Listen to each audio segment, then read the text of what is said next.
The Son can do nothing of his own accord, but only what he sees the Father doing. John chapter 5, verse 19. We have walked a long way to arrive here. Adam in the garden, Noah in the flood, Abraham on the road out of Babel, Moses at the bush, Israel in her forgetting, David on his knees before Nathan. And the whole way, beneath every story, the same two minds have pulled against each other. The mind that seizes, that sources itself, decides its own good and evil, fabricates its own gods, forgets. And the mind that receives, that takes its life, its name, its very sense of right and wrong from God's hand as gift. And every single time, the receiving mind is shown up partial. Abraham learned to receive, then grasped for an heir through Hagar. David's heart was turned toward God, and still he fabricated, still he needed a clean heart he could not make. Over and over the road has shown us the received mind in pieces. Glimpsed, attempted, longed for, never once whole.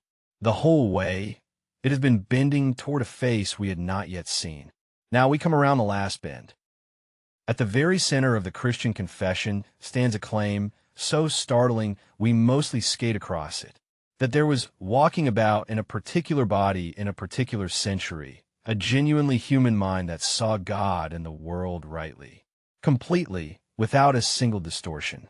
Not a projection, not an opinion. A human mind that was simply entirely true. And Scripture is insistent on one point concerning that mind. It was formed. Luke says the boy increased in wisdom. Hebrews, that the Son learned obedience through what he suffered. Isaiah's servant, that he was wakened morning by morning, his ear open to hear as those who are taught. Hear it carefully. The mind of Jesus was not handed down ready-made. It grew. This must be said with precision, lest the whole thing collapse into heresy on one side or the other. It did not grow because he ever for one instant ceased to be God the Son.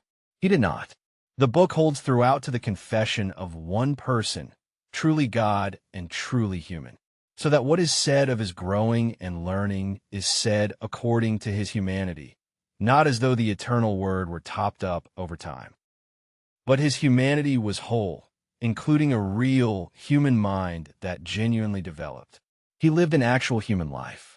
An infant who had to learn his mother's face. A boy at a workbench.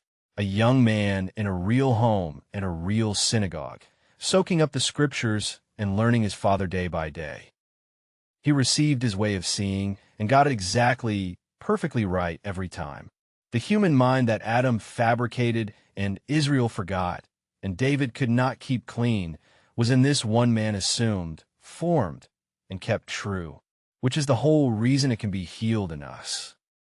Before we can see what that formed mind did, we need to see the world it was formed in, because this is one of those questions where a general answer, he grew up Jewish, actually obscures more than it reveals. The formation field was not an abstraction. It was a specific, live, urgent debate that filled every synagogue, every marketplace, every Passover table in first-century Galilee. Who is Israel? How will God restore her? And what must the Messiah do? Begin with the geography, because it is not incidental. Jesus grew up in Galilee, and Galilee was the tribal heartland of the old northern tribes, the ones who had been scattered first when Assyria tore the 10 northern tribes out of the land 7 centuries before. Isaiah had named them. In the former time he brought into contempt the land of Zebulun and the land of Naphtali, but in the latter time he has made glorious the way of the sea, Galilee of the nations. The Messiah who comes to restore Israel begins in the land of the scattered north. And here the English word Israel has done generations of readers a quiet disservice. Careful scholarship has shown that Israel in Jesus' world routinely referred to the 12-tribe whole. All 12 tribes, including the scattered northern 10, who were still dispersed and still longed for. It named the full covenant people that God had promised to restore. This matters enormously for hearing what Jesus says and does. When he sends his disciples to the lost sheep of the house of Israel, He is not drawing a petty ethnic boundary. He is locating himself inside a program. The long-promised divine program of gathering the dispersed 12-tribe nation. When he chooses 12 disciples, exactly 12, it is not coincidence. Jesus himself explains it. You who have followed me will also sit on 12 thrones, judging the 12 tribes of Israel. The 12 are a living sign. The 12-tribe restoration has begun. One more piece of that map deserves attention, because it gives us the clearest evidence that Jesus' formation field was a shared public language his hearers could hear in place. When Jesus stands up in the Nazareth synagogue and reads from the scroll of Isaiah, "The Spirit of the Lord is upon me, because he has anointed me to proclaim good news to the poor, to proclaim the year of the Lord's favor," and then sits down and says, "Today this scripture has been fulfilled in your hearing," he is deploying a recognizable cluster. The year of the Lord's favor is the Jubilee, the great release, the restoration of the dispossessed, the freedom of the enslaved, the return to inheritance. And first-century Jews had been thinking hard about the Jubilee in precisely messianic terms. The Melchizedek scroll from the Dead Sea Scrolls, composed well before Jesus, applies Isaiah's Jubilee language to a coming figure who would proclaim liberty to the captives and make atonement for the people of God. It witnesses to an existing stream of interpretation that was in the air, part of the shared vocabulary of expectation. Similarly, when John the Baptist, imprisoned and doubting, sends messengers to ask, "Are you the one who is to come, or shall we look for another?" Jesus' answer is not an explanation. It is a citation. The blind receive their sight, and the lame walk. Lepers are cleansed, and the deaf hear, and the dead are raised up, and the poor have good news preached to them. That cluster of signs appears in the Messianic Apocalypse, a pre-Christian Dead Sea Scroll, announcing that at the time of the Messiah, he will release the captives, make the blind see, revive the dead, and bring good news to the poor. Jesus is not inventing a private code. He is answering in a language John already speaks. His mind was formed inside that vocabulary, and he used it with the ease of a native speaker. The moment his public ministry begins, illuminates the formation structure more sharply than anything else. Jesus comes to John at the Jordan, is baptized, and at that moment the Spirit descends on him, and the Father speaks. "You are my beloved Son. With you I am well pleased." The baptism is the moment at which the Spirit-anointed public formation goes visible and active. Everything before it was preparation. The baptism inaugurates the demonstration. This is what a life formed entirely by the Father, shaped by the whole story, and anointed with the Spirit looks like when it walks into public view. Here is where the epistemology of this entire recovery must be stated plainly, because it is the opposite of a Gnostic claim. We do not have access to the inside of Jesus' head. There is no introspective pipeline to the interior of his consciousness, no direct line to what it felt like to be him. Any project that claims to offer that promises the secret Jesus, the real Jesus behind the veil of the text, is precisely Gnostic in structure. It offers esoteric access to a hidden interior, and it requires a specialist to provide it. This book claims nothing of the kind. What we have, and what is sufficient, is the public, observable record. His words, his actions, and their results. And then the words and actions of those in whom that mind was reproduced, supremely the apostles, and above all Paul, who alone writes flatly, "We have the mind of Christ." We are not mind readers. We are witnesses. We observe the output. We trace the fruit. We read the record. And the record is public, checkable, falsifiable, the precise opposite of esoteric gnosis. We are not reading his mind. We are learning to read his world. One distinction must be planted firmly. The formation field, the Israelite restoration worldview, the Jubilee, the vocabulary of expectation, was not the private property of any single group in Jesus' world. It was the shared heir of devout Second Temple Judaism. The Dead Sea Scrolls happen to be the best surviving written record of that heir. The Qumran community lived at the desert edge of the same river everyone else was drinking from. Their texts witness to the vocabulary of expectation because they shared it, not because they owned it. Jesus is not a graduate of Qumran. He drank wine, which John, with his abstinence, did not. He ate with sinners. He touched lepers. He welcomed what that community would have excluded. He was emphatically not in a scene. John the Baptist is a different matter. His location in the wilderness, his ascetic practice, his baptism of preparation, his preaching of imminent judgment, these bear the closest resemblance to that world of any figure in the Gospels. John is the adjacent bridge figure. But John is not Jesus. John is the herald. Jesus is the thing announced. What that world gives us, then, is not a genealogy for Jesus, but a witness. An independent, written, pre-Christian witness that the vocabulary Jesus used was a living, recognizable, public language before he arrived. He drank from the same river and knew the language in his bones. That is enough, and it is a great deal. Here is the claim we could not make until the whole road lay behind us. The field in which that mind was formed is the road we have just walked.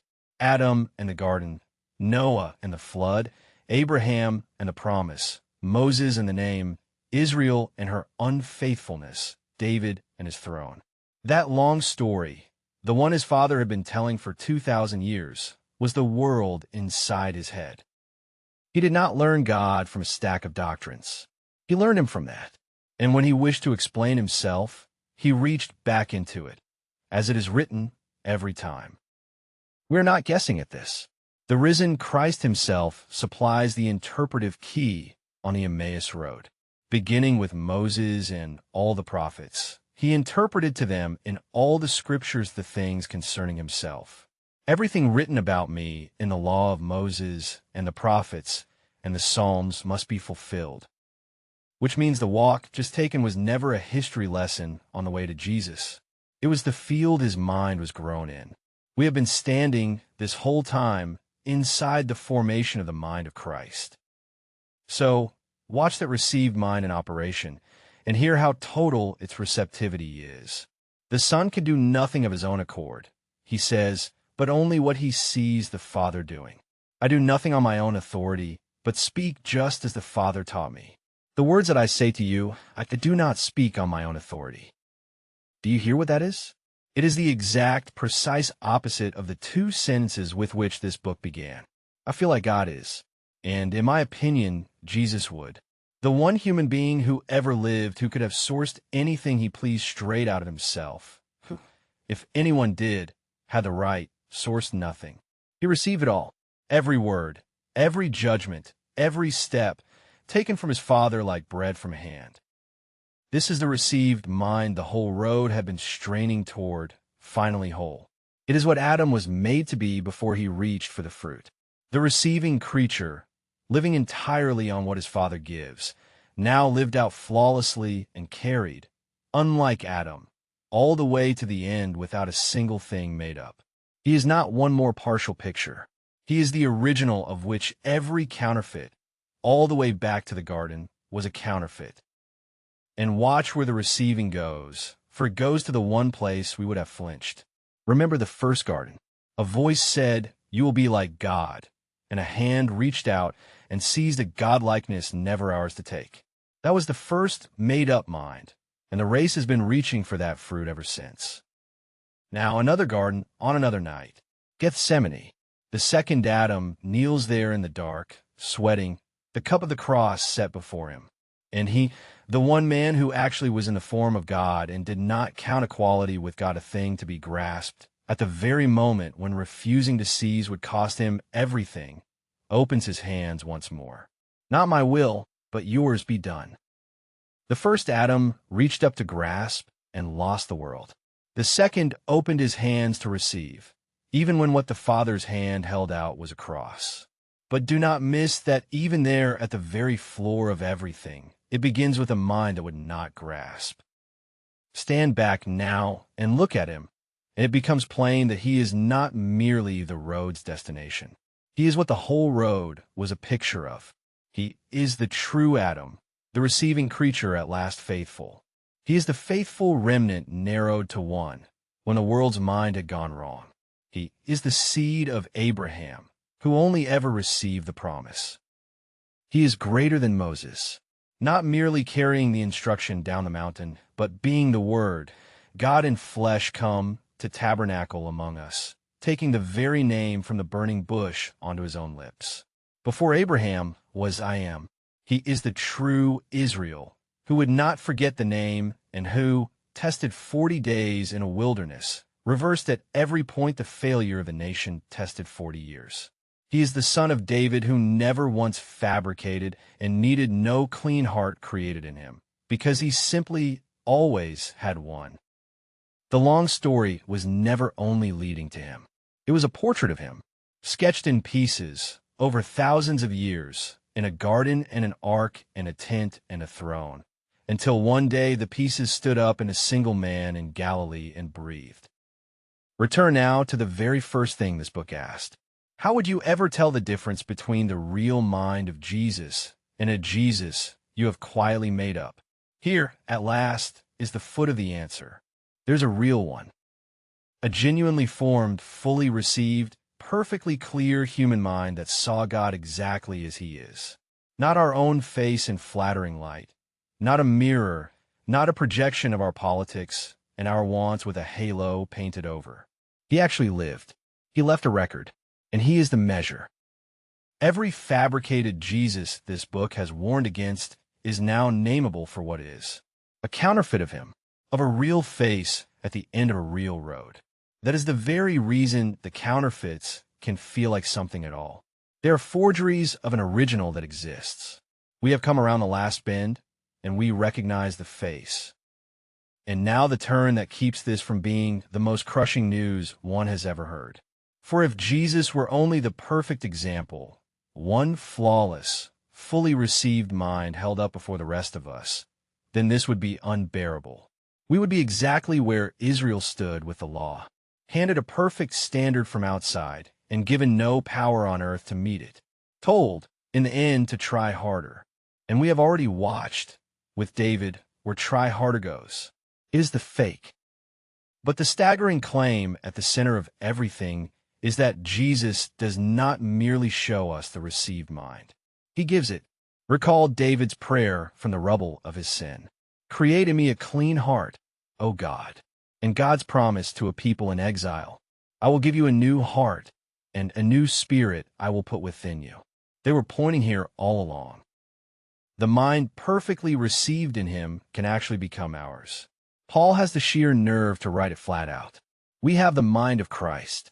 Not manufactured by us, received. By the very same means he received the Spirit who formed the Father's mind in him, given now to form it in us. From outside ourselves and a measure at a time. That it is a gift and not an assignment is the hinge on which this book turns from diagnosis to cure. So we have arrived, from Adam in the garden all the way home. And home, it turns out, is not a doctrine of a rule book or a technique.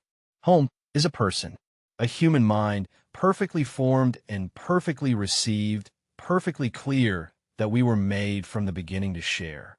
The walk is over. We have seen the face. But that leaves one last question, and it is the one that matters most for you and me, sitting 20 centuries downstream with our own made-up minds still humming in the background even now. It is no longer whose mind we are after or what it looks like or where the road was leading. We know all of that now. The only question left is the most personal there is. How does his mind actually become mine? That is where we turn next. Out of the long story and into the workshop.